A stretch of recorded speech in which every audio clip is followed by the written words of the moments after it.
नमस्कार बंधुरा श्रावणी सब रकमेर तुम्हादेर सबाइके स्वागत। तो चलो बंधुरा शीत तो अनेक जाकिये पड़ছে তোমরা বুঝতেই পারছো। আর এই সময় তো যত মানুষ যত রকমের পিঠে বানিয়ে বানিয়ে খাচ্ছে বা খাওয়ার সময়ও তোমরা অনেকেই অনেক রকম পিঠে বানাচ্ছো বা খাচ্ছো, কিন্তু আমি আজকে তোমাদের সঙ্গে একটা শেয়ার করব গ্রাম বাংলার একটা হারিয়ে যাওয়া পিঠের রেসিপি। তোমরা হয়তো এটা অনেকেই অনেক অন্য নামে চেনো, কিন্তু আমি এটাকে জানি শঙ্করলি পিঠে বলে এটাকে বলা হয়। তো দেখো আমি কেমন ভাবে করছি সেটাই আমি আজকে তোমাদের সঙ্গে শেয়ার করব। তো দেখো আমি এই কাপটার 1 কাপ পরিমাণে চালের গুঁড়ো নিয়েছি, আর এই কাপটার 1 কাপ পরিমাণে আমি ময়দা নেব। তোমরা যেটা যে বাটি হোক যেটা ব্যবহার করবে সেই কাপের মেপে মেপেই সেই জিনিসটা ব্যবহার করেই করবে তোমরা। তো দেখো এই কাপটার 1 কাপ পরিমাণে আমি দিচ্ছি এর সাথে ময়দা। এবার দিচ্ছি আমি অল্প সামান্য পরিমাণে একটু নুন। তো দেখো আমি এই কাপটার 1/2 কাপ পরিমাণে চিনি দিয়েছি। মিষ্টিটা তোমরা তোমাদের নিজেদের আন্দাজ মতন করে খাবে, তোমরা যত বেশি মিষ্টি খেতে চাও সেরকম দেবে, যদি কম খেতে চাও আরো কম দেবে।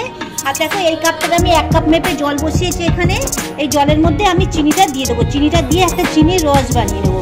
রস বলতে চিনিটা শুধু গলা পর্যন্ত অপেক্ষা করব। তো চিনিটাকে ভালো করে জলের সঙ্গে নাড়তে থাকবো, এভাবে নেড়ে নেড়ে চিনিটাকে যাতে এমন অবস্থা আনবো চিনিটা যাতে একদম গলে যায়।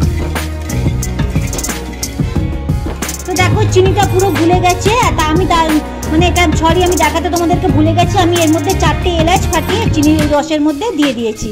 তো এটা পুরো আমি চিনির যে রসটা আমি বানিয়েছি শিরাটা বানিয়েছি, এটাকে ঠান্ডা হওয়া অবধি আমি শুধু একটু অপেক্ষা করব। ঠান্ডা হওয়ার পরে আমি তোমাদেরকে দেখাচ্ছি। তো দেখো বন্ধুরা চিনির শিরাটা পুরো ঠান্ডা হয়ে গেছে, আঙুল ডোবানো যাচ্ছে। এই সময় আমি এলাচ 4টে তুলে এখান থেকে ফেলে দেবো। এলাচের যা যতটা নিজের যা লাগার এর মধ্যে চলে গেছে, এবার আমি এটা তুলে ফেলে দেবো। ফেলে দিয়ে এটাকে আমি নুন যে দিয়েছিলাম নুন দিয়ে আমি ভালো করে এটাকে চারদিকে মিশিয়ে দেবো। মিশিয়ে দিয়ে এই চিনির যে এইটা রসটা এটা দিয়ে আমি আস্তে আস্তে এটাকে মাখতে থাকবো।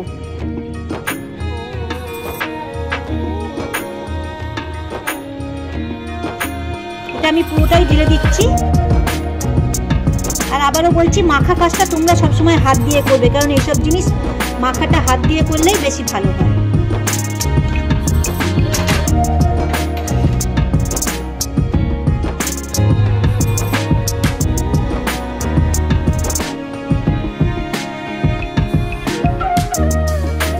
এইভাবে ভালো করে তোমরা চারদিক করে সুন্দর করে মেখে নেবে। দেখো বন্ধুরা আমি ব্যাটারটা এইভাবে গুলে নিয়েছি। তোমরা গুলার কাজটা আবারও বলছি হাত দিয়ে করবে। আর এটা ভালো করে এইভাবে ভালো করে 10 মিনিট ধরে এইভাবে ফেটিয়ে নেবে ভালো করে। এটা যত বেশি ফেটাবে তত বেশি এটা ভালো করে ফুলবে। তো আমি 10 মিনিট ধরে এইভাবে ফেটিয়ে নেই। তো এই 10 মিনিট ধরে ফেটাবার পর এটা 25 থেকে 30 মিনিট আমি রেস্টে রাখবো। তারপরে আমি তোমাদেরকে দেখাচ্ছি কি করতে হবে। তো দেখো বন্ধুরা আমি 8 ঘন্টা বাদে ফিরে এলাম। দেখো 8 ঘন্টা রেস্টের পরে ফিরে এলাম। তো 8 ঘন্টা বাদেও আমি আবার একটু 5 মিনিট ধরে এটাকে ফেটিয়ে নেবো, কারণ অ্যাকচুয়ালি যেটা যতটা ফেটাবে পিঠেটা ততটাই ফুলে উঠবে, ততটাই খেতে টেস্টি হবে।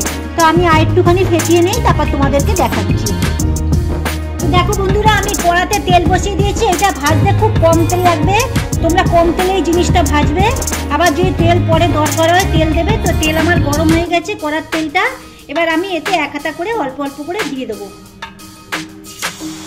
এইভাবে তোমরা উঁচু করে জিনিসটাকে দেবে।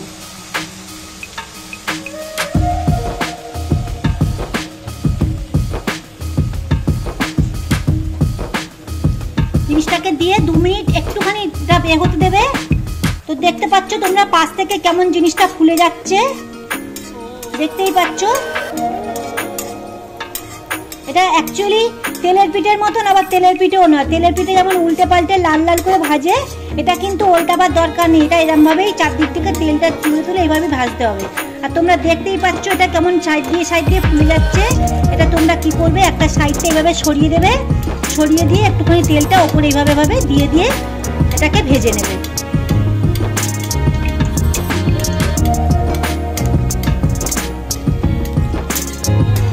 তো আমি ভেজে নেই, আবারও ভেজে নিয়ে আমি তোমাদেরকে দেখাচ্ছি। এভাবে একটু সাইডে সরিয়ে দিয়ে এটা তোমরা এইভাবে তেলটা ওপরে দেবে, দিলে তাহলে ওপর থেকেও এটা ভাজা হয়ে যাবে।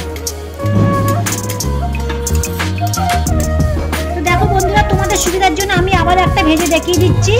দেখো আমি তেলে দিয়ে দিয়েছি, ছেড়ে দিয়েছে, সাইড দিয়ে তোমরা দেখতেই পাচ্ছ কত সুন্দর ফুলে উঠেছে। তো এটা তোমরা কি করবে, আস্তে করে আবার এরকম একটা সাইডে সরিয়ে তো তোমরা এইভাবে তেলটা ওপরে এইভাবে তেলটা বারবার দিয়ে দেবে, দিলে তাহলে ওপর দিকটাও ভাজা হয়ে যাবে। আবারও বলছি, এটা কিন্তু তোমরা তেলের পিঠের মতন উল্টাবে না, উল্টে পাল্টে ভাজাবে না, তাহলে ওপরের এই ফোলা জিনিসটা নষ্ট হয়ে যাবে। তো আমি কতগুলো ভেজে নিয়ে আমি তোমাদেরকে পরিবেশন করে দেখাচ্ছি। তো দেখো বন্ধুরা, আমি এরকম করে ভেজে নিয়েছি, তোমরা দেখতেই পাচ্ছ আমি কেমন করে ভেজেছি। ভাজাটা কেমন দেখতে হয়েছে তোমাদেরকে আমি একটা ভেঙে দেখাই কেমন দেখতে হয়েছে। দেখো ভেতরটা, দেখো কত সুন্দর জালি জালি দেখতে হয়েছে ভেতরটা এরকম। আর তাহলে তোমরা বন্ধুরা ভিডিওটা প্রথম থেকে শেষ অবধি দেখো, দেখতে দেখতে ভালো লাগলে একটা লাইক করো, আর নিজেদের বন্ধুদের মধ্যে শেয়ার করো, আর কমেন্ট করে আমাকে অবশ্যই জানিও এই গ্রাম বাংলায় হারিয়ে যাওয়া যে শঙ্করলি পিঠেটা তোমাদের কেমন লাগলো রেসিপিটা। আজ তাহলে এই পর্যন্ত, সবাই ভালো থেকো, সুস্থ থেকো, সাবধানে থেকো। আর যারা আমার চ্যানেলের নতুন বন্ধু এখনও সাবস্ক্রাইব করবে তারা সাবস্ক্রাইব করে আমার পাশে থেকো। আর আমি ইনস্টাতেও আছি, আর আমি যারা আমার ভিডিওটা ফেসবুক পেজ থেকে দেখছো তারা পেজটাকে ফলো দিও আর লাইক করে দিও।